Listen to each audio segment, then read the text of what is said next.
Chemotherapy দিলে চুল পড়ে যাবে, এই ভয়ে অনেকে কেমোথেরাপি নিতে চাচ্ছে না।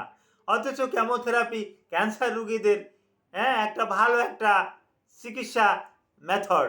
এই চিকিৎসাটা যদি নেয় ডাক্তারের অনুমতি সাপেক্ষে, তাহলে তার ক্যান্সারটা নিরাময় হয়। ক্ষণস্থায়ী চুল পড়লে পড়তে পারে, অসুবিধা কী? আর সব কেমোতে যে চুল পড়বে এমনও কোনো কথা না।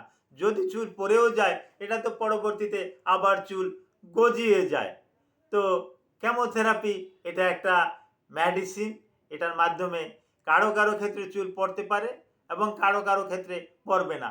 এবং এখন বেশ কিছু উন্নত মানের কেমোথেরাপি মার্কেটে পাওয়া যায়, যেটা নিলে চুল পড়ে না। সুতরাং কেমোথেরাপিকে ভয় পাওয়ার কোনো কারণ নাই। আপনারা অনায়াসে কেমোথেরাপি, ক্যান্সার রোগীরা কেমোথেরাপি নিতে পারেন। Thank you all.